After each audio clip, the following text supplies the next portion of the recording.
আসসালামু আলাইকুম। আজকে আমি এসেছিলাম গাইবান্ধা জেলারই একটা এলাকায়। তো এখানে কিন্তু এক ভাই মরিচ লাগিয়েছেন। তো আমি ওনার সঙ্গে কথা বলবো। তো আপনারা যারা এই ভিডিওটা দেখবেন চ্যানেলটাকে একটু সাবস্ক্রাইব করে রাখবেন,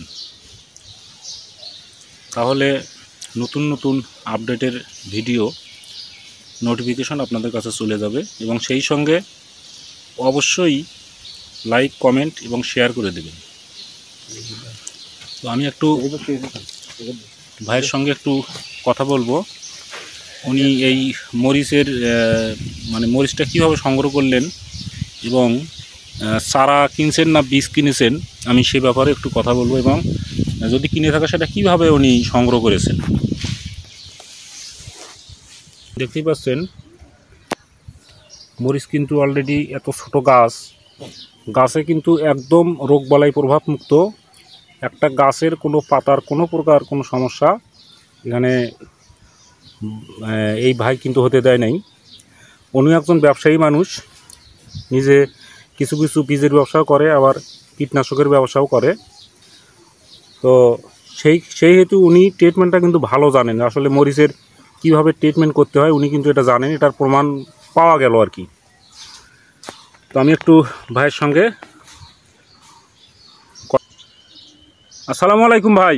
ওয়ালাইকুম আসসালাম। ভাই ভালো আছেন? আছি ভালো। তো ভাইয়ের যদি একটু পরিচয়টা দিতেন মানে দর্শকদের উদ্দেশ্যে।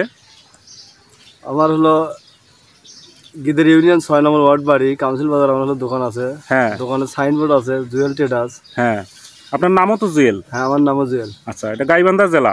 গাইবান্ধা জেলা, মানে গাইবান্ধা সদর উপজেলার না? সদর উপজেলা, 11 নং গিদের ইউনিয়ন। কাউন্সিলর বাজার এটা অনেকেই চেনে। তো যাই হোক, আমি আপনার একটা মরিচের একটা জমি দেখতে পাচ্ছি। তো এটা কোন জাতের মরিচ? এটা হলো আমি এই কোম্পানির সাথে যোগাযোগ করিয়া 1717 মরিচ। হ্যাঁ, তো মাঝখান আর কি কোম্পানির লোকে আমার কিনে দিছে। হ্যাঁ, বীজ ভান্ডার থেকে। হ্যাঁ, এটা নিয়ে এসে আমি গাড়লাম, গাড়া শুক্রবারে গেছি। গাড়িয়া তার পরের দিন আমি ইডুমল গোল্ড হলে 70 গ্রাম। হ্যাঁ, আর একটা পোকার ওষুধ দিছি। হ্যাঁ, দেওয়ার পর এইভাবে সপ্তাহে যেটা লাগে, যখন যেটা লাগায় এইভাবে করতেছি, সপ্তাহে 2 করে স্প্রে দিই। মানে আপনি ওই নিজের থেকেই মনে করেন যে এই ওষুধগুলো আপনি নিজের থেকে আপনি দিচ্ছেন? নিজের ট্রিটমেন্টের অংশ দিয়ে নিচ্ছি। আচ্ছা, যখন যেটা লাগতেছে। আগে তো এই হরমোনটা দিছি, হরমোনটা আরো একটু 10-15 দিন পর দেওয়া লাগলো হয়। হ্যাঁ হ্যাঁ হ্যাঁ, একটু দিছি, তার কারণ গাছটা একটু আর একটু চাঙ্কা করার জন্য দিছি। আজকে 3 দিন একটু হরমোন দিছি আর পোকা দিছি। আচ্ছা, এটা আপনার কতটুকু জমি লাগিয়েছিলেন আপনি? এটা 4 শতক লাগাছি। 4 শতক লাগাচ্ছেন, মানে 4 শতকে আপনি এই চারাগুলো কোন জায়গা থেকে নিয়ে আসলেন? বগুড়া মহাস্থান থেকে নিয়ে এসছেন। কেন এদিকে কি এই চারা পাওয়া যায়নি? না, আমি কোম্পানির সাথে যোগাযোগ করলাম, সেটা হলো তাই করলে এই 1700 মরিচটা ভালো। আমি চরে তো দেখছি একজনের গাছে, পরে যাই আমি 20+ গেলাম হয়। হ্যাঁ, তো একজনে বললো বলে ওই 1717 বর্ষালে তো হয়। হ্যাঁ, এই কারণে নিয়ে আসি গেলাম। আমার মরিচের বয়স আজকে 1 মাস 3 দিন 4 দিন। 1 মাস 3-4 দিন চলতেছে অলরেডি। মানে আপনি চারা নিয়ে এসে লাগানোর পর 1 মাস 4 দিন চলতেছে আর কি। 18 আমি গাড়া 18 দিনের দিন আমার মরিচ ধরছি। তাতে অলরেডি আপনার মরিচ অলরেডি ধরে গেছে। আমার 18 দিনের মরিচ আমার করা আছে। হ্যাঁ, আর এই 10-12 দিন মরিচ একটু বড়ই হয়। এই যে দেখা যাচ্ছে যে মরিচের মনে করেন যে আপনার কালারটা এখনো তো মরিচ তো এখনো পর্যন্ত মানে সম্পূর্ণ হয়নি।